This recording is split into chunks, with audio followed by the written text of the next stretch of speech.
And now, live at 10:30. අයිබෝවන් ශ්‍රී ලාංකේය අපක්ෂපාතී සමබර ප්‍රවෘත්ති ප්‍රකාශය. ස්වර්ණවාහිනී ප්‍රධාන ප්‍රවෘත්ති ප්‍රකාශය live at 10:30 අද ආරම්භුමයි මේ. අදත් සවිස්තර පුවත් ඔබට කියන මම නිමේෂ් විජේසූ. මම ඉෂාරා සමරසිංහ. මුලින්ම බලමු ප්‍රධාන පුවත් සිරස්තල. පාස්කු ඉරිදා ප්‍රහාරය ගැන තමන්ව කලින් දැනුවත් කළ බවට පළවන වාර්තා ජනපති ප්‍රතික්ෂේප කරයි. රටේ ආරක්ෂාව සම්බන්ධයෙන් පවතින නීති ප්‍රමාණවත් නොමැති බව අගමැති යලි අවධාරණය කරයි. දැන් හදිසි නීතිය ඉවත් කරන්න ඉස්සෙල්ලා මේ සඳහා නීති පද්ධතියක් උමනා වෙයි. ඊයේ නීතිපතිතුමා කිව්වා ඒ ගැන දැන් අවධානය යොමු කරලා තියෙනවා කියලා. බොරු බෝම්බ බියකින් මීගමුවේ පාසල් කිහිපයක් කැළඹෙයි. කතාවලට නොරැවටි ඒ අවශ්‍ය කටයුතු සිදු කරන්න කියලා පාසල් වලට අපි උපරිම ආරක්ෂාවක් ලබා දීලා තිබෙන බැවින්. රටේ ආරක්ෂාවේ වගකීම් පැහැරහැර ඇති බව විපක්ෂ නායක කියයි. ඒක ලොකු වරදක් මාස දෙකක් තිස්සේ රැස් නොවී අවබෝධයක් නැතිකම තමයි ඒකට හේතුව. බස්නාහිර ආණ්ඩුකාර අසත් සාලිට කළුතරදී විරෝධයක්.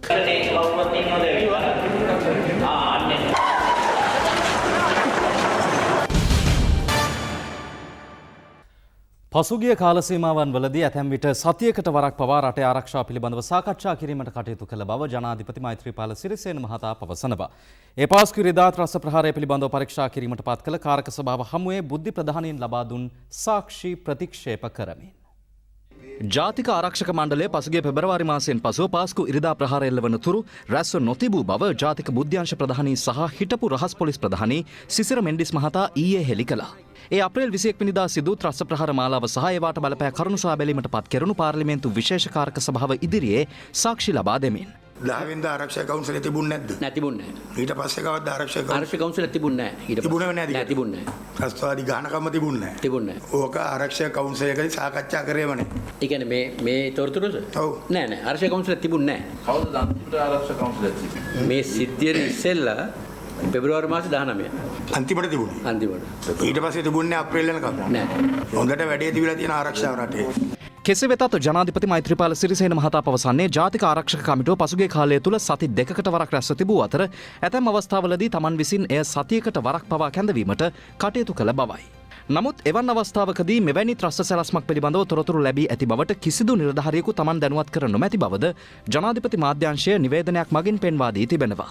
ජනාධිපති මාධ්‍ය ඒකකයේ වැඩිදුරටත් පවසන්නේ අප්‍රේල් 21 වෙනිදා ත්‍රස්ත ප්‍රහාරය සිදුවිය හැකි බවට විදෙස් රටකින් හෝ ලබා දී තිබූ කිසිදු තොරතුරක් පිළිබඳව ආරක්ෂක ලේකම්වරයා, පොලිස්පතිවරයා හෝ වෙනත් නිලධාරියෙකු විසින් ජනාධිපතිවරයා දැනුවත් කිරීමට කටයුතු කර නොමැති බවයි. එසේ හේයින් මෙම සිදුවීම පිළිබඳව ජනාධිපතිතුමන් දැනුවත් කර තිබූ බවට පළවන දේශීය සහ විදේශීය මාධ්‍ය වාර්තා සම්පූර්ණයෙන්ම අසත්‍ය බවයි ජනාධිපතිතුමන් දන්වා ඇත්තේ. මේ අතර ගෙවී ගිය වසරකට වැඩි කාලයක් ජාතික ආරක්ෂක මණ්ඩලය තුල සිදු කෙරුණු සාකච්ඡා නිල නොවන මට්ටමින් පළවීම හේතුවෙන් වෙනස් ව්‍යුහයකින් යුක්ත වූ ජාතික ආරක්ෂක කමිටුවක් පිහිටවනු ලැබූ බවද ජනාධිපති මාධ්‍ය ඒකකය අවධාරණය කර තිබෙනවා. අප්‍රේල් 8 වැනිදා පොලිස්පතිවරයා ඇතුළු ජ්‍යෙෂ්ඨ පොලිස් නිලධාරීන්ගේ මාසික රැස්වීමද ජනාධිපතිතුමන් විසින් කැඳවා තිබූ අතර එහිදීද ත්‍රස්ත සැලැස්මක් පිළිබඳව කිසිදු නිලධාරියෙකු ජනාධිපතිවරයා දැනුවත් කිරීමට පියවරගෙන නොමැති බවයි ජනාධිපති මාධ්‍ය ඒකකය නිවේදනයක් නිකුත් කරමින් සඳහන් කරන්නේ. මේ අතර ඉන්දියා අග්‍රාමාත්‍ය නරේන්ද්‍ර මෝදි මහතාගේ දෙවැනි පදවි ප්‍රාප්ති උළෙලට සහභාගී වීම සඳහා ඉන්දියාව බලා පිටත්ව ගිය ජනාධිපති මෛත්‍රීපාල සිරිසේන මහතා අද පස්වරුවේ නවදිල්ලි නුවරට ළඟා වුණා. නවදිල්ලි නුවර ඉන්දිරා ගාන්ධි ජාත්‍යන්තර ගුවන්තොටුපළේදී ඉන්දිය විදේශ කටයුතු අමාත්‍යාංශයේ ජ්‍යෙෂ්ඨ නිලධාරීන් පිරිසක් විසින් ජනාධිපතිතුමා එහිදී පිළිගනු ලැබුවා. ඉන්දියාවේ ශ්‍රී ලංකා මහ කොමසාරිස් ඔස්ටින් ප්‍රනාන්දු මහතා ඇතුළු පිරිසක්ද මේ අවස්ථාවට එක්ව සිටියා.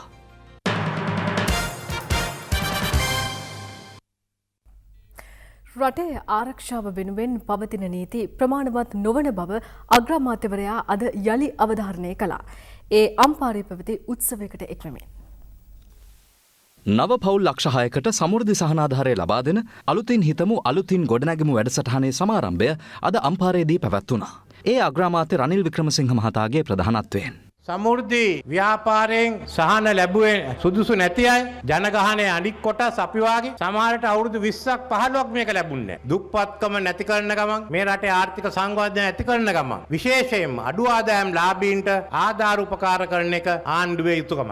අද මේ IS කල්ලිය නැති කරලා තියෙන්නේ. NTJ ව්‍යාපාරයත් නැති වෙලා තියෙන්නේ. මරාගෙන මැරෙන්න තව කීප දෙනෙක් හිටියේ ඒගොල්ලෝ ඔක්කොම දැන් අත්අඩංගුවේ. ඒකට දැනගෙන උදව් කරපු කට්ටියක් හිටියා. ඒගොල්ලෝ අත්අඩංගුවේ. දැන් ඒගොල්ලෝ මුණ ගැහිලා කතා කරපු අය ගැන අපි හොයාගෙන යනවා. මේ අයට දේශපාලන අරමුණක් නැහැ. තමන්ගේ අරමුණ මරාගෙන මැරෙන්න. දැන් මේ ක්‍රමවේදයට අපි ලෑස්ති වෙන්න. අපි ඉස්සෙල්ලා මේ මරාගෙන මැරෙන්නේ LTT කොටි සංවිධානය හොය. කොටි සංවිධානයට අයිති නැත්තම් මරාගෙන මැරෙන්න එක නෙමෙයි. ඒත් අද ඒක වෙනස්. අපිට දැන් තියෙන නීති මදි කියලා මම ආපහු කියනවා. දැන් හදිසි නීතිය ඉවත් කරන්න ඉස්සෙල්ලා මේ සඳහා නීති පද්ධතියක් උමනා වෙයි. ඊයේ නීතිපතිතුමා කිව්වා ඒ ගැන දැන් අවධානය යොමු කරලා තියෙනවා කියලා. දැන් අලුත් නීතිය යටතේ අන්තවාදයයි ප්‍රචණ්ඩ ගැන ක්‍රියා කරනවා නම් මිනිස්සු මරමු කිව්වොත් එහෙනම් ඒ අයත් අද අරගෙන අත්අඩංගුවට ගන්න පුළුවන්. මෙහෙම නීති ගණනාවක් තියෙනවා. අපේ ලොකුම ප්‍රශ්නයක් තියෙන්නේ මේව කරන්න දත්ත ඕනේ. දත්ත පද්ධතිය ඕනේ. ඩේටාබේසස්. අපිට එහෙම ඒවා නැහැ. ඇත්ත වශයෙන්ම ඕනෑම රටක ආගමන විගාන දෙපාර්තමේන්තුවයි පොලිසියයි අතර ඒ දත්ත හිවමාරු කිරීමේ ක්‍රමයක් තිබුණා. මේ සිද්ධිය වෙනකන් ඒ දෙපාර්තමේන්තුවේ කරන්නට විරුද්ධ වෙලා තිබුණා. මට නියෝගයක් දෙන්න සිදුණා සුමානකින් කරන්න කියලා.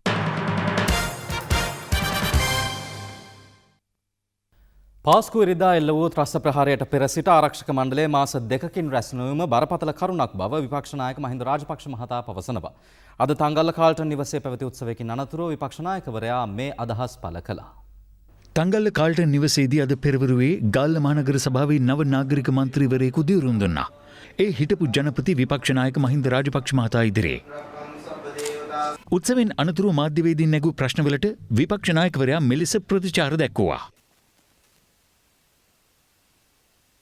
ආරක්ෂක මණ්ඩලයේ තියෙන දැන් මගේ කාලේ නම් සුමානකට සැරයක් රැස් වුණා. සුමානකට සැරයක්. ඉතින් ඒක තමයි යුද්ධය අවසන් කරන්න ඒක හේතුව පුළුවන්කම ලැබුණේ. බුද්ධාංශයේ තොරතුරු ගැන, ඒ රට තත්ත්වය ගැන, යුද්ධයේ තත්ත්වය ගැන ඒ හැම කෙනාම ඒකෙදි කරුණු ඉදිරිපත් කරා. ඉතින් අපි හැම සුමානෙම රැස් වුණා.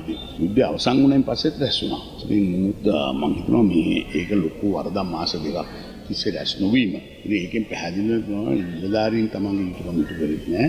අදාළ නායකත්වයක් ඒකට ග්‍රාම උනන්දුවක් දක්වලා නෑ. මොකද ඔක්කොම ඊටාම පහසුවෙන් ලැබිච්ච නිසා පහසුවෙන් මේ තත්ත්වය ගැන අවබෝධයක් නැතිකම තමයි. ඒකට හේතුවක් මේ කොහෙන් හරි ලැබුණක් දැන් ඉදා ඊයේ ඉන්දියාවෙන් ලැබුණා කියලා තොරතුරු 4 වෙනිදා. අවසානයේ දැන් මෙයාගේ සාක්ෂි අනුව 9 වෙනිදා ලැබුණා කියනවා. එයාට එයා දන්නේ නැහැ කොහෙන්ද ලැබුණේ කියලා. ඉතින් කොහොම හරි ඒක වුණත් හරියට මේ සොයා බලලා කටයුතු කරන්නට උනන්දුවක් දක්වලා නැහැ. රැස් වෙච්ච දවසේ බුද්ධාංශේ මේ රැස්වීම රැස් වෙච්ච දවසෙත් ඒ ගැන කතා කරලා නැහැ. කැලණිය විශ්වවිද්‍යාලයේ වෛද්‍ය පීඨය හැර සෙසු පීඨ දින නියමයක් නොමැතිව වසා දැමීමට තීරණය කර තිබෙනවා. සිසුන් පිරිසක් ආරක්ෂක අංශවලට බාධා වන අයුරින් හැසිරීම හේතුවෙන් මෙම පියවර ගත් බවයි විශ්වවිද්‍යාල පාලනාධිකාරිය සඳහන් කළේ. රටේ පවතින ආරක්ෂක තත්ත්වයේ හේතුවෙන් විශ්වවිද්‍යාල පරිශ්‍රයේද ආරක්ෂාව තර කිරීමට විශ්වවිද්‍යාල පාලන අධිකාරිය තීරණය කර තිබුණා. නමුත් ආරක්ෂක අංශවලට බාධා වන අයුරින් සිසුන් කණ්ඩායමක් හැසිරීම හේතුවෙන් වෛද්‍ය පීඨය හැර විශ්වවිද්‍යාලයේ සෙසු පීඨ වසා දමා තිබෙනවා. විශ්වවිද්‍යාලයේ මෙවැනි තත්ත්වයක් උද්ගත වුණේ නැවත විවෘත කරාට පස්සේ ඇති කරන ලද ආරක්ෂක පියවරවලට ශිෂ්‍යයන් අතරින් ඉන්න ඉතා සුළු කණ්ඩායමක් විරෝධය පළ කිරීම සහ බාධාකාරී ලෙස හැසිරීම. විශේෂයෙන් විශ්වවිද්‍යාලයේ රාත්‍රියේ රැඳී සිටීම සම්බන්ධයෙන් ගනු ලැබූ තීරණයට අනුව විශ්වවිද්‍යාලයේ ශාලාන රාත්‍රී 9ට වසා තැබීමට ආරක්ෂකයන්ට පියවර ගන්න විට ඊට එරෙහි වෙමින් බාධාකාරී ලෙස යම් යම් ශිෂ්‍ය කණ්ඩායම් හැසිරලා තියෙනවා. අපිත් මේ ආරක්ෂාව සම්බන්ධ වැඩපිළිවෙලක් යෝජනා ටිකක් තියෙනවා. හැබැයි මේ වෙලාවේ ඒ කට්ටිය කිසිම දෙයක් අහන්නේ නැතුව අත්නෝමතික විදිහට තීරණය කරලා තියෙනවා මේ කට්ටිය රෑ 9ට වහන්න ඕනේ. ඊට පස්සේ විශ්වවිද්‍යාලයේ නිදහසේ ඉන්න ශිෂ්‍යයන්ට අයිතියක් නැහැ. මේ වෙනකොට මඩකලපුව කැම්පස් එකට එරෙහිව අද දිනේදී විශ්වවිද්‍යාලයේ ඉදිරිපිට අපි විරෝධතාවයක් තියන්න යනවා. ඒ විරෝධතාවය මේ වෙනකොට මේ රටේ ආණ්ඩුවලට නතර කරන්න ඕනේ. ඒ ආණ්ඩුවට නතර කරන්න මේ වෙලාවේ විවිධ උපක්‍රම භාවිතා කරනවා. මේ අතර මීගමුව මාරිස්ටලා විදුහල, හරිස්චන්ද්‍ර ජාතික පාසල, කටාන පාවුලු පාප් විද්‍යාලයේ ඇතුළු පාසල් කිහිපයක අද බෝම්බ බියක් පැතිර ගියා. මෙම අනිසිබියත් සමග එම විදුහල්වල ඉගෙනුම ලබන දරුවන්ගේ මව්පියන් ඔවුන් කැඳවාගෙන යාමටත් පැමිණ සිටියා.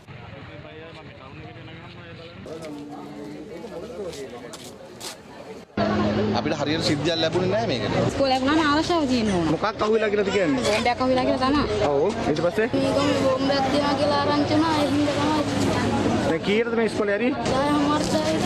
දැන් අද ඉගෙනුනේ නැද්ද ඔයගලන්ට? නෑ ඉගෙනුනේ නෑ. මිනුවන්ගොඩ අධ්‍යාපන කලාපයට අයත් කොන්දගම් මුල්ල කනිෂ්ඨ විද්‍යාලයටද අද පෙරවරුවේ ආරක්ෂක අංශයේ බව කියන පුද්ගලයෙක් පැමිණි බවට ප්‍රචාරයක් පැතිරීමත් සමග කලබලයට පත් මව්පියන් දරුවන් රැගෙන යාමට පැමිණ සිටියා. කොන්දගම් මුල් ඉස්කෝලේ කියන කිසිම දෙයක් බූදයක් උන්නේ තාම ළමයි ඉස්කෝලේ ඉගෙන ගන්නවා කිසි ප්‍රශ්නයක් ඉස්කෝලේ වහලත් නැහැ. හැම පන්තිම ළමයි ඉන්නවා. අර ළමයි කීප දෙනෙක් දෙමව්පියලා ළමයි බොහොම සුළු පිරිසක් අරන් ගියා එච්චරයි. වෙන මුකුත් සිද්ධියක් නැහැ. බෝම්බයක් තියා මේ කරදයි කැලලකට හම්බුන්නේ ඉස්කෝලේ වෙලා. ඇතැම් පාසල්වල දරුවන් පාසලෙන් ඉවත් කරගත්තද දූනාගහ රණසිංහ මහාවිද්‍යාලයේ පාසල් දරුවන් නියමිත වේලාව එළඹෙන තුරු එසේ මුදා හැරුණේ නැහැ. ඒ හේතුවෙන් කලබලකාරී වාතාවරණයක් ඇති වුණා. මෙම සිද්ධිය සම්බන්ධයෙන් දූනාගහ රණසිංහ මහාවිද්‍යාලයේ විදුහල්පතිවරයා තම අදහස් පළ කළේ මෙලෙසින්. අපේ පාසලට දරුවෝ දවසින් දවස මෙහෙම අනවශ්‍ය විදිහට බීතිකාවට මුහුණ දුන්නොත් එහෙම දෙමාපියෝ විසින් මේ දරුවෝ එක්ක යන්න ආවොත් එහෙම අපි කී දවසක් එහෙම කරන්නද? කෙසේ වෙතත් පොලිස් මාධ්‍ය ප්‍රකාශක පොලිස් අධිකාරී රුවන් ගුණසේකර මහතා ප්‍රකාශ කළේ මෙවැනි කටකතාවලට නොරැවටෙන ලෙසයි. පාසල් වලට අවශ්‍ය උපරිම ආරක්ෂාව ලබා දීලයි තියෙන්නේ. අවශ්‍යතාවය අනුව සමහර පාසල් වලට ස්ථානීය ආරක්ෂාවක් අපි ලබා දීලා තියෙනවා. තවත් සමහර පාසල් වලට පොලිස් ජංගම සංචාර, පොලිස් යතුරුපැදි සංචාර ආදිය මගින් අවශ්‍ය ආරක්ෂාව තර කරලා තිබෙනවා. පාසල් අවට සෝදිසි කිරීම ආදියත් නිරන්තරයෙන්ම සිදු කරන බව සඳහන් කරන්න අවශ්‍යයි. මේ පැතිරෙන කටකතා අපි නැවත නැවතත් ප්‍රතික්ෂේප කර සිටිනවා.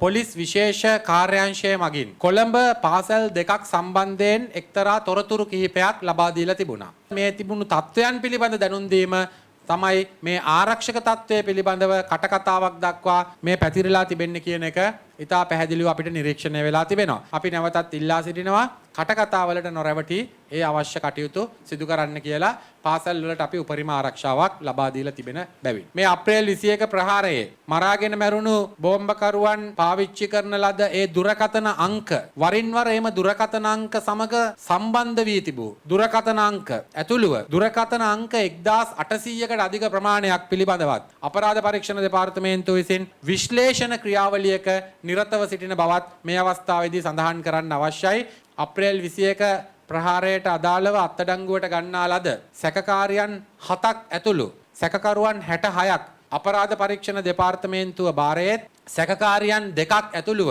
සැකකරුවන් 21ක් ත්‍රස්තවාදී විමර්ශන කොට්ටාසේ භාරයේත් රඳවා තබාගෙන විමර්ශන කටයුතු සිදුවන බවත් සඳහන් කරන්න අවශ්‍යයි.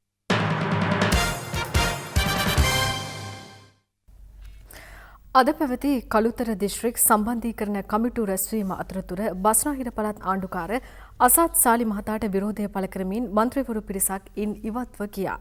අදාළ පිරිස පැවසුවේ ආරක්ෂක ගැටලුවක් මුල් කර ගනිමින් තමන් ඉවත් වූ බවයි. කළුතර දිස්ත්‍රික් සම්බන්ධීකරණ කමිටු රැස්වීම අද කළුතර දිස්ත්‍රික් ලේකම් කාර්යාලීය ශ්‍රවණාගාරයේදී පැවැත්වුණා. එම කමිටුවේ සභාපති එක්සත් ජාතික පක්ෂ පාර්ලිමේන්තු මන්ත්‍රී ලක්ෂ්මන් විජේමාන මහතාගේ සභාපතිත්වයෙන් මෙම කමිටුවේ සමසභාපතිත්වය දරන බස්නාහිර පළාත් ආණ්ඩුකාර අසත් සාලි මහතාද රැස්වීම අතරතුර එම ස්ථානයට පැමිණියා.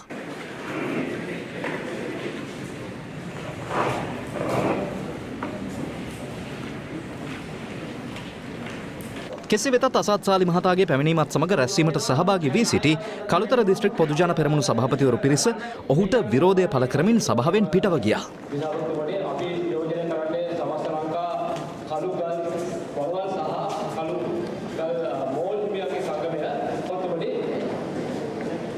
සියලු දෙනාම එකමුතුවෙන් ගියා නම් අපිට පුළුවන් ඉක්මනට අපේ ටාගට් ඇචීව් කරගන්න පුළුවන් කියලා මම මෙයාට ප්‍රකාශ කරනවා. මහජන විදිහට අපිට දැනෙන්න ඕනේ. ආරක්ෂාව තියෙනවා. ආරක්ෂාව නැහැ කියලා අපිට දැනුණම අපේ මට්ටමේ අපේ දැනුම අනුව අපිට දැනුම අපිට ඉතින් පිට වෙන එක අපිට අපේ අයිති. මේ අතර භික්ෂුන් වහන්සේ ප්‍රමුඛ ප්‍රදේශවාසීන් පිරිසක් කළුතර දිස්ත්‍රික් ලේකම් කාර්යාලීය ප්‍රධාන දොරටුව අභියස විරෝධතාවකද නිරත වුණා. බස්නාහිර පළාතේ ආණ්ඩුකාරවරයා කුරුණෑගලට කතා කරන්න මොකක්ද තියෙන අයිතිය? අපිටත් අයිතියක් තියෙනවා. එහෙනම් මෙතන වෙලා කතා කරන්න. කළුතර ජනතාව වෙනුවෙන් අපේ විරෝධය ප්‍රකාශ කරලා තියෙන්නේ. අසාස්සාලි පුළුවන් නම් එන්න කියන කතා කරන්න. නමුත් සම්බන්ධීකරණ කමිටු රැස්වීමේ රැඳී සිටි කුමාර වෙල්ගම මහතා මන්ත්‍රීවරුන් සභාවෙන් පිටව යාම සම්බන්ධයෙන් දැක්වුවේ මෙවන් අදහසක්. සභාපතිවරු ටික නැගිටලා ගියා ඔක්කොම මේ අසත් සාලි මහත්තයාට පස්සේ විරෝධය පාලා. දැන් අසත් සාලි මහත්තයා වැරදි කරලා තියෙනවනේ. රහුමන් මහත්තයා වැරදි කරලා තියෙනවනේ. ඒ වගේම අපේ රිෂාඩ් බදුදීන් මහත්තයා වැරදි කරලා තියෙනවනේ.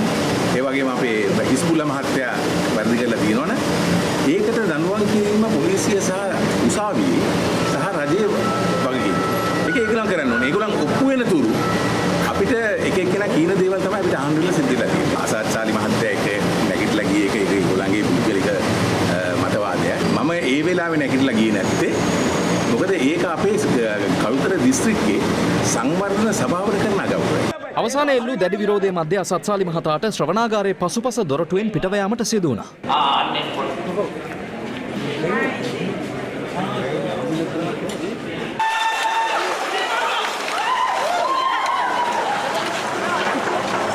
මේ අතර බස්නාහිර පළාත ආණ්ඩුකර අසත්සාලි මහතාගේ බලපෑමෙන් තමන්ට ස්ථාන මාරුවක් ලැබී ඇති බවට කොළඹ මහනගර සභාවේ නාගරික කොමසාරිස් වී.කේ. අනුර මහතා ඊයේ මාධ්‍ය හමුවක් පවත්වමින් සඳහන් කළා.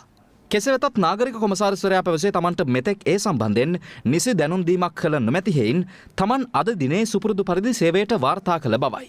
රාජ්‍ය පරිපාලන අමාත්‍යාංශයෙන් මට ලැබිලා තියෙනවා ස්ථාන මාරු ලිපියක්. මේ ස්ථාන මාරු ලිපියට රාජ්‍ය සේවා කොමිෂන් සභාව විසින් නිකුත් කරලා තියෙන කාර්යපරිපාටි සංග්‍රහයට අනුව මම අභියාචනයක් ඉදිරිපත් කරලා තියෙනවා. මේකට සම්පූර්ණ දේශපාලන බලපෑමක් තියෙනවා. අසත්සාලි කියන ආණ්ඩුකාරවරයාට මාව මෙතනින් අයින් කරන්න අවශ්‍යතාවයක් තියෙනවා. මොකද ඒකට හේතුව ඔහු විසින් මට විවිධ නීත්‍යානුකූල නොවන බලපෑම් කරනවා. මම ජ්‍යෙෂ්ඨ නිලධාරියෙක් වශයෙන් ඔහුගේ නීත්‍යානුකූල නොවන ඒවා සියල්ල ප්‍රතික්ෂේප කරලා තියෙනවා. ඒකයි මේකට හේතුව. මේ බව මට රාජ්‍ය පරිපාලන අමාත්‍යාංශ ලේකම් පැහැදිලිව කියලා තියෙනවා. මේ අසත්සාලි මහත්තයාගේ ප්‍රශ්නයක් තමයි තියෙන්නේ කියලා. ඒ වගේම රාජ්‍ය පරිපාලන හා කළමනාකරන ගරු අමාත්‍ය රංජිත් මද්දුම්බණ්ඩර මහත්තයා මාත් එක්ක පෞද්ගලිකවම මම එතුමාව හම්බුණා. මේ අතර අසත්සාලි මහතා තමන්ව එම තනතුරට පත් කර ඇති බැවින් අද දිනේ අදාළ තනතුරේ සේවය කිරීම සඳහා තමන් පැමිණි බව වැඩබලන නාගරික කොමසාරිස් ලලිත් වික්‍රමරත්න මහතා සඳහන් කළා. කොළඹ නගර සභාවේ නාගරික කොමසාරිස් අනුර මහත්මයා ඒකේ විශේෂිත ශ්‍රේණියේ එතුමාට සුදුසුකම් තියෙන ඒ තනතුරකට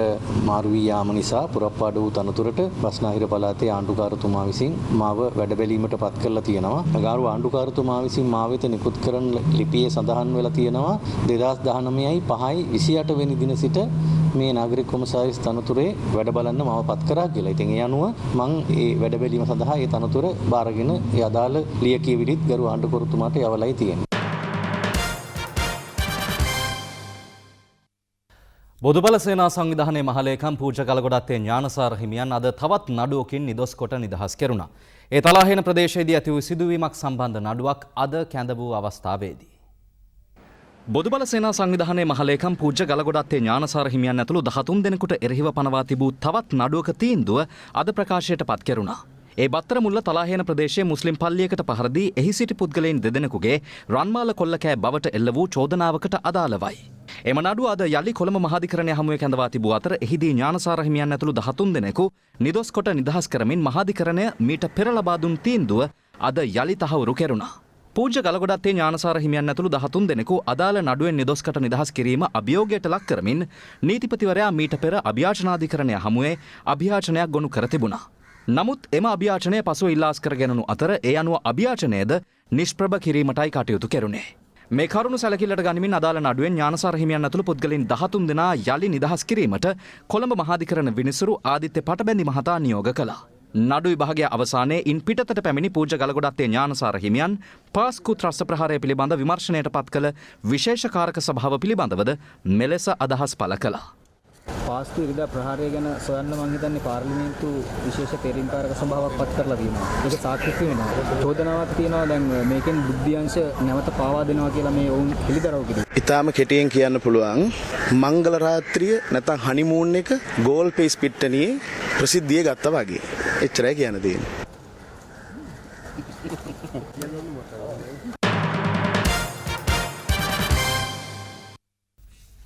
මුස්ලිම් රටවල සේවය කරන ශ්‍රී ලාංකිකයින් මෙරටට නිරපුවහොත් විශාල ගැටලුවකට මුහුණ පෑමට සිදුවන බව මුදල් අමාත්‍ය මංගල සමරවීර මහතා පවසනවා. කුඩා පරිමාණ සංචාරක කර්මාන්තකරුවන් සඳහා ලබන 10 වනදා සිට පොලී රහිත ණයක් ලබා දීමට කටයුතු කරන බවද අමාත්‍යවරයා ප්‍රකාශ කළා.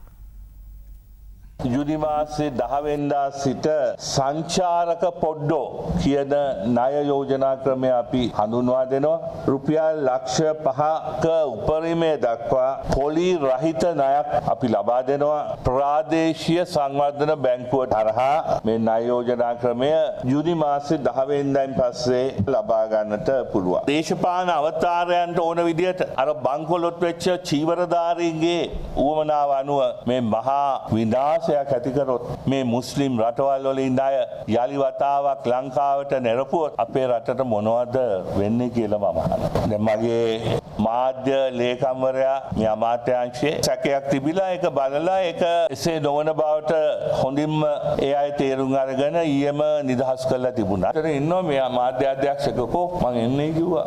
මේ ඉන්නේ ඇත්තද? ඔයාම කියන්නේ. මේ ඉන්නේ අද හොඳට.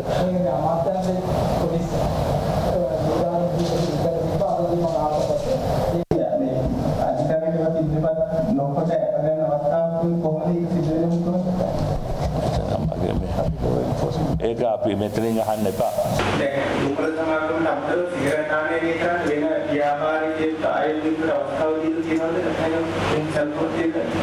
නෑ මොකද ඇත්ත වශයෙන්ම පසුගිය අයවැයේදී සිගරට් ආනයනය කරන්න අවස්ථාව තියෙනවායි කියලා. චීන කම්කරුවෝ විශාල ප්‍රමාණයක්. ඒ චීන කම්කරුවෝ මට තානාපති කාර්යාලයෙන් පවා මට කිව්වේ ඒ අය විශාල වශයෙන් සිගරට් බොනවා. නමුත් ඒ අයට හරියන්නේ චීන සිගරට් විතරයි. ඇත්ත වශයෙන්ම විශාල වශයෙන් නිල නොවන මට්ටමින් සිගරට් එනවා. ඊට වඩා හොඳයි අපිට නිල මට්ටමින්ම සිගරට් ගෙන්නලා ඒ ආදායම රජයට ලබා ගැනීම. නැති දුම්පානය අඩු කිරීම තමයි ඇත්ත වශයෙන්ම විය යුත්තේ ඕනෑම රටක. මොකද දුම්පානය සෞඛ්‍යයට ඒ අහිතකර භාවය උඩ දුම්පානය කරන අය ඉන්නවා නම් ඒ දුම්පානයෙන් යම් ආදායමක් රජයට ගැනීම ඒක රජයේ යුතුකමක්.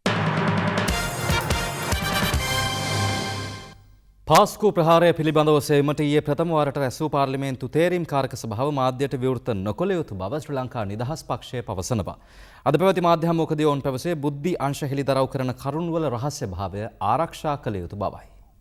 අර පාළුගේ වළම් බිඳින්න වගේ තේරීම් කාරක සභාවක් දාගෙන විරුද්ධ පක්ෂයේ නියෝජනයකින් තොරව එකම කණ්ඩායමක් ආණ්ඩුව රකින්න සහ ආණ්ඩුවේ කණ්ඩායම එකතු වෙලා මේ බුද්ධ්‍යංශ හෙළිදරව් කිරීම ඉතාමත් භයානක තත්ත්වයක්. ආරක්ෂක මණ්ඩල ආදීදී රැස්වීම වාර්තාවක්වත් තියන්නේ නැහැ. එකිනෙකා කතා කරන්නේවත් නැහැ එළියේ ඒකේ කාරණා අරගෙන. නමුත් අවාසනාවට අපේ රටේ දේශපාලඥයෝ දැන් මේ ඔක්කොම හෙළිදරව් කරනවා. මේ ඔක්කොම හෙළිදරව් කරනවා. බුද්ධ්‍යංශ කාරණා පිළිබඳව මෙතරම් විරුද්ධභාවයක් ඇති කිරීම විශාල හානියක්. ඒ නිසා මේක සජීවීව පෙන්වීම වළක්වන්න කියලා අපි කතානායකතුමාගෙන් අපි විශේෂ ඉල්ලීමක් කරනවා. අපිට සමාන නිලධාරී සමාන වර්ධකරුවෙක් නෙවෙයි කියන එක පෙන්න ගන්න උත්සාහ කරනවා. සමාන නිලධාරී මම නම් යෝජනා කරන්නේ සමාන කටයුතු ගැලපෙන්නේ නැහැ. මේ වගේ බාහිර රාජකාරියක් කරනවා කියන්නේ ඊයට වර්ගීමක් තියෙනවා තනතුර සහ රට ගැන වර්ගීමෙන් කතා බහ කරනවා. පාස්කු ප්‍රහාරයෙන් දේශපාලන අරමුණු ඉටුකර ගැනීමට ඒකාබද්ධ විපක්ෂය උත්සාහ කරන බව එක්සත් ජාතික පක්ෂ පාර්ලිමේන්තු මන්ත්‍රී මුජිබ රහමාන් මහතා පවසනවා.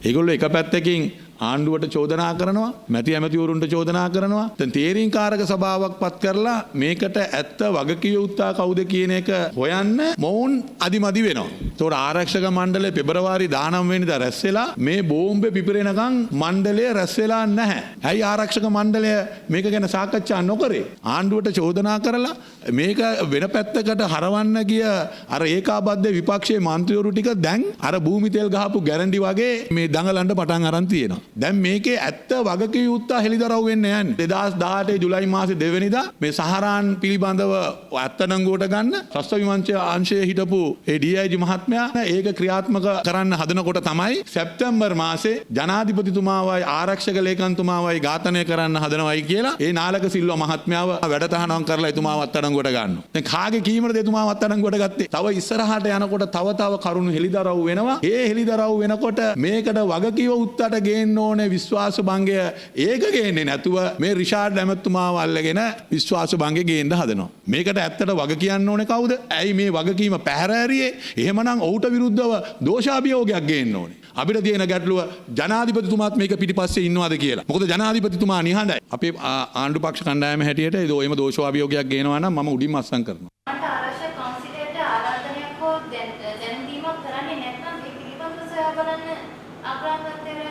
ඒ ප්‍රශ්න ගැන නම් අපිටත් ගැටලුවක් තිබුණා. අපි අගමැතිතුමාගෙන් ඇහුවා. එතුමා පැහැදිලිව මේ බෝම්බ සිද්ධියෙන් පස්සේ ඇවිල්ලා මාධ්‍ය වලට ප්‍රකාශ කළා. අපි රජයක් හැටියට එතුමා නිහතමානීව ඒ වගකීම් බාරගත්තා. එතුමා කුහක වුණේ නැහැ. එතුමා එහෙම කිව්වේ ජනාධිපතිතුමාවත් බේරගන්න. එතුමා බයි එහෙම එතුමා වැඩ කරේ. අපිට දැනගන්න ඕන අපේ මිනිස්සු මරන්න ඉඩ දුන්නේ කවුද කියන එක. තේරීම්කාරක සභාව මාධ්‍යයෙන් පෙන්වන්න පටන් ගත්තට පස්සේ තේරීම්කාරක සභාවේ සිද්ධ වෙන දේවල් දැන් වැඩිපුරම මාධ්‍ය කතා කරන්නේ තේරීම්කාරක සභාවට වාඩි වෙන්නේ නැති එක එපා කියපු පොහොට්ටුවේ කණ්ඩායම. හැබැයි කවුරු හෝ තහංචි දහන්න යනවා නම් දැන් ඊයේ මාධ්‍ය ආවරණය නැවැත්තුවේ කවුද කියලා තේරීම්කාරක සභාව අනිවාර්යෙන් ඒ ගැනත් පරීක්ෂණයක් කළ යුතුමයි. රටේ ආරක්ෂාව සම්බන්ධයෙන් ක්‍රියාත්මක වීමට බුද්ධ්‍යංශ ප්‍රධානියාට බලයක් නොමැතිවීම ගැටලුවට කරුණක් බව ශ්‍රී ලංකා පොදු ජන පෙරමුණ පවසනවා. ඔවුන් අද මාධ්‍ය හමුවකදී සඳහන් කළේ මේ පිළිබඳව රටට හෙළි කළ යුතු බවයි. මේ වාඩි වෙලා ඉන්න කණ්ඩායම තේරීම්කාරක සභාවේ මේ වෙනකොට නීතිපති දෙපාර්තමේන්තුව කරුණු වාර්තා කරලා තියෙනවා. රවි කරුණානායක මැතිතුමාට එරෙහිව බැඳුම් කර වංචාව සඳහා ජනාධිපති කොමිසමට බොරු සාක්ෂි ලබා දීම සම්බන්ධයෙන් නීතිමය කටයුතු කරන්න අවශ්‍ය පියවරයන් ගන්න කියලා. බුද්ධ්‍යංශ ප්‍රධාන එතුමා කියනවා එතුමාට තීන්දුව తీරන ගන්න බලයක් නැහැ කියලා. ඒතකොට කාටද මේ බලය තියෙන්නේ? මේ ගැන විශේෂයෙන් ජනාධිපතිතුමත් අගමැතිතුමත් වහාම රටට හෙළිදරව්වක් කරන්න ඕනේ. කාටද මේ බලය තියෙන්නේ ක්‍රියාත්මක වීමට? අගනුවර ඇතුළු කොළඹ මහනගර සභාව පාලනය වන ප්‍රදේශයේ ප්‍රධානියා බවට ඡන්ද අරගෙන නගර සභාවට යන්න බැරි පුද්ගලයෙකු මෙරට ජනාධිපතිවරයා පත් කරනවා. පාර්ලිමේන්තුවට එන්න බැරි වෙච්ච හිස්බුල්ලා ඇමතිවරයා ජාතික ලැස්තියෙන් පත් කළා. පළාතේ ප්‍රධානියා බවට පත් කරන තරමට ජනාධිපතිවරයාගේ අගමැතිවරයාගේ ඉඳලා මෙරටේ ප්‍රජාතන්ත්‍රවාදයේ ඔළුවෙන් හිටවපු අපි සෑම කෙනෙක්ම දන්නවා. විශේෂයෙන්ම ආණ්ඩුකාරවරයා කියන්නේ ජනාධිපතිවරයාගේ ඍජු නියෝජිතයා. විධායක බලතල පාවිච්චි කරන්න පුළුවන් ඍජු නියෝජිතයා. ඒ අයට යම්කිසි තමන්ගේ බලය පාවිච්චි කරලා එවැනි කටයුතු කරන්නට පුළුවන් වෙන්න පුළුවන්. අපට තියෙන ගැටලුව මෛත්‍රීපාල ජනාධිපතිවරයා සියලු අන්තවාදීන් පෝෂණය කරනවා. රටේ රාජ්‍ය 나යකයා, රටේ කැබිනට් එකේ නායකයා කියනවා මේ කැබිනට් මණ්ඩලය අසමත්, මේ රාජ්‍ය අසමත්, මේ ආණ්ඩුව අසමත් කියලා පහුගිය සැප්තැම්බර් මාසේ. ඉතින් මේක ISIS නෙවෙයි, ලෝකේ ඕනෑම රටක් ඇවිල්ලා මේ රට අල්ලන්න පුළුවන්. මොකද රාජ්‍ය නායකයා තමයි කියන්නේ මේ රාජ්‍ය අසමත් කියලා. අර 2.50 විශ්වාසභංග කියපු മന്ത്രിවරු දැන් කියනවා අපි 38 දෙනාම කොන්ද කෙලින් තියාගෙන රිෂාඩ් විරුද්ධව ඡන්දය දෙනවා. මෙයා වැරදිකාරයා වුණොත්. ඔය 38 කට්ටිය රනිල් වික්‍රමසිංහටත් විරුද්ධව හැමදාම ඔහොම තමයි කිව්වේ. තරුණ മന്ത്രിවරු ස්වාධීනයි කිය කතා කරන අයට අද බෙන්ස් කාර් එකයි V8 එකයි තව වාහනේ දුන්නාම කතා බතා මොකුත් නැහැ. ඕනම දෙයක් වෙනුවෙන් අද පෙනී හිටිනවා. මල්වාන ප්‍රදේශයේ සැකකටයුතු නිවසක් පිළිබඳව අප 7 මෙහෙයුමින් සිදු කළ අනාවරණයෙන් පසු එම ප්‍රදේශයේ විශේෂ සෝදිසි මෙහෙයුමක් ඊයේ ක්‍රියාත්මක කෙරුණා. 7 මෙහෙයුම අදත් මල්වානට ගියේ ඒ සම්බන්ධයෙන් තවත් තොරතුරු විමසා බැලීමට. එම ප්‍රදේශයේ අද ජනතා උද්ඝෝෂණයක් පැවැත්වුණේ නීතිය නිසි ලෙස ක්‍රියාත්මක කරන ලෙස ඉල්ලමින්. 7 මෙහෙයුම ත්‍රස්තවාදීන්ගේ ආරක්ෂිත නිවාස සොයන 7 මෙහෙයුම ත්‍රස්තවාදීන්ගේ තවත් එවැනි තිත්පොලක් වූ මල්වාන වල්ගම ප්‍රදේශයට ගියේ පෙරේදා. ත්‍රස්තවාදීන් රැඳී සිටි මල්වාන වල්ගම් ප්‍රදේශයේ නිවස පිළිබඳව සහ ඊට කිලෝමීටරක් පමණ දුරින් නොපිහිටි මද්‍රසා පාසලක් පිළිබඳව 7 මෙහෙයුමෙන් අපි අනාවරණය කළා. ඉන්පසුව ඊයේ යුද හමුදා සෙබළුන් 800ක් සහ පොලිස් නිලධාරීන් 100කට ආසන්න සංඛ්‍යාවක් යොදා ගැනීමෙන් මල්වාන හා අවට ප්‍රදේශවල විශේෂ සෝදිසි මෙහෙයුමක් සිදු කළා. එම සෝදිසියේදී සැකකරුවන් කිහිප දෙනෙකු අත්අඩංගුවට ගත් අතර ඔවුන් සතුව තිබී යුද හමුදා නිලැඳුමට සමාන ඇඳුම් කිහිපයක් ඇතුළු උපකරණ සොයාගත්තා. එම මෙහෙයුම සිදු කළ සෙබළුන් මුදල් අමාත්‍යාංශයේ මාධ්‍ය අධ්‍යක්ෂ හසන් අලි මහතාට අයත් බව පැවසෙන මෙම නිවසේ ඉදිරිපස ඇති කොන්ක්‍රීට් තට්ටුව මත තිබී ජීවඋණ්ඩ 93ක් සොයාගත්තා. අදාළ ජීවඋණ්ඩ සම්බන්ධයෙන් ඔහුගේ දැනුම පිළිබඳ විමර්ශන සිදු කර නීතිපතිවරයාගේ උපදෙස් පරිදි ඉදිරි විමර්ශන සිදු කරන බවයි පොලිස් මාධ්‍ය ප්‍රකාශක පොලිස් අධිකාරී රුවන් ගුණසේකර මහතා සඳහන් කළේ. පොලිස් බහරයට ගත් හසන් අලි මහතා ඇතුළු සැකකරුවන්ගෙන් ප්‍රකාශයක් සටහන් කර ගැනීමෙන් පසු ඔවුන් සියලු දෙනා ඊයේ රාත්‍රියේ මුදා හැරියා.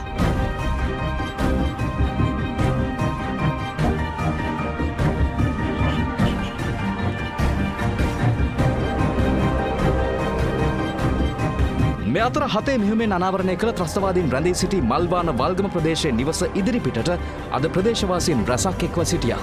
අපිට සැකයිතිලා ඉන්නේ මෙතන ජීවත් වෙන්න. අපි කියන්නේ අපිට ආරක්ෂාව සලසලා දෙන්න කියලා. ස්වර්ණ வாහිනියෙන් ඇවිල්ලා තමයි මේ ටික හරි පෙන්නලා වෙන කිසිම නාලිකාවක් මෙහි ආවේ නැහැ. කියන්නේ ආරක්ෂාව හොඳටම මදි කියලා. සෑම තැනම ඔය කඩුව අහුවේ. යුනිෆෝම් අහුවෙනවා. පතුරන් තුවක්කු. ඉතින් අපිට දන්නේ නැහැ ඒවැ නම් කියන්නේ. රෑ දෙකට තුනක් වාහන එනවා යනවා හරියට යනවා ඒගොල්ලෝ එනවා දෙන් කට්ටිය එනවා වාහන වලින් ආයේ එළියට යන ජනමාධ්‍ය වලින් කීපයක්ම දෙනවා විද්‍යුත් මාධ්‍ය ආවේ ස්වර්ණවාහිනිය 7 මෙහෙයුම් උතර. ස්තුතිවන්ත ස්වර්ණවාහිනිය. ඒකට ඕගොල්ලන් නම් බොහොම ස්තුතියි මේ අපිට කරන මේ සේවයට.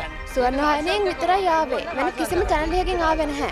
සිද්ධිය සැලවීමත් සමග බියගම පොලිසිය නිලධාරීන්ද එම ස්ථානයට පැමිණිය.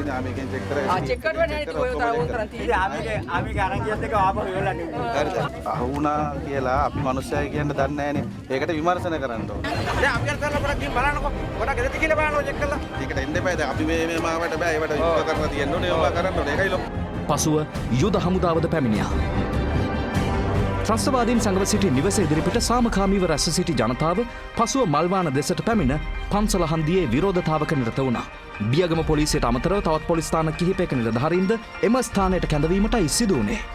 කෙසේ වෙතත් ටික වේලාවක් විරෝධතාවයේ නිරත ජනතාව පසුව විසිර ගොස් තිබෙනවා.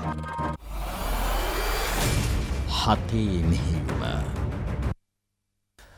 අප දැන් සූදානම් කෙටි විරාමයක් ලබා ගන්නට. විරාමයෙන් අනතුරුව තවත් පුවත් රසක් බලාපොරොත්තු වන්න.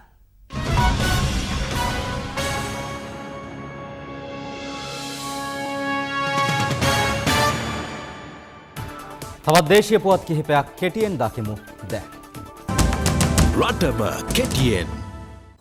වන්දිකරන සැත්කම් සිදු කළ බවට චෝදනා නැගෙන කුරුණෑගල වෛද්‍යවරයාගේ ක්‍රියාකලාපයෙන් පසු සිසේරියන් සැත්කම් වලට භාජනය වූ මව්වරු 8 දෙනෙක් අදත් දඹුල්ල මූලික රුහලට පැමිණිලි ඉදිරිපත් කළා. 2013 අවුරුද්දේ මම මේකට ආවා. ඊට පස්සේ මට සීනි කිව්වා. කියලා ඉවරලා සීස කරන්න ඕනේ කිව්වා. සීස එකට ගත්තට පස්සේ ඒ පළවෙනි බබා. ඒ පළවෙනි. ඊට පස්සේ බබාලා හදන්න. බබාලා නැහැ.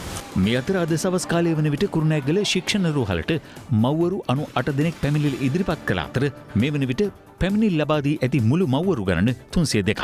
මේ අතර පවතින තත්ත්වය පිළිබඳව දැනුවත් කිරීමට කුරුණෑගල ශික්ෂණ රුහලේ කාර්ය මණ්ඩලය අද මාධ්‍ය හමුවක් ඇඳවා තිබුණා. එහිදී ඔවුන් සඳහන් කළේ පසුගියදා කුරුණෑගල සැකකාර වෛද්‍යවරයාගේ ක්‍රියාකලාපය සම්බන්ධයෙන් විමර්ශනයට පත් කළ සයිපුද්ගල කමිටුව පිළිබඳ විශ්වාසය තැබිය නොහැකි බැවින් මේ පිළිබඳව විධිමත් පරීක්ෂණයක් සිදු කරන ලෙස ඉල්ලා ජනාධිපතිවරයාට ලිපියක් යොමු කළ බවයි. අභාවප්‍රාප්ත ප්‍රවීණ රංගන ශිල්පී ගමිනි හෙට්ටිආරච්චි මහතාගේ දේහය පිළිබඳ අවසන් කටයුතු අද පස්වරුවේ නාවල සුසාන භූමියේදී සිදු කෙරුණා. මේ යන විට 68 වන වියේ පසු ඒ මහතාගේ දේහයට අවසන් ගෞරව දැක්වීමට කලාකරුවන් රසිකයන් ඇතුළු විශාල පිරිසක් මෙලෙස එක්ව සිටියා.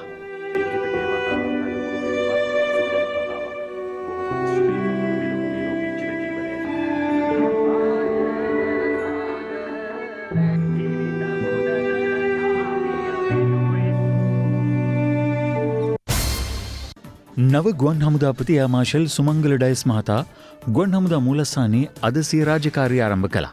17 වෙනි ගුවන් හමුදාපතිවරයා ලෙස වැඩභාර ගනිමින් හෙතෙම කියා සිටියේ පටු අරමුණු උදෙසා මාතෘ භූමිය තුල වැපිරවීමට උත්සාහ ගන්නා වර්ගවාදය, ජාතිවාදය හා ආගම්වාදය විනයගරුක හමුදාවක් ලෙස තරයේ ප්‍රතික්ෂේප කරන බවයි. තවත් පුවත් දකිමු මේ විරාමයෙන් අනතුරුව.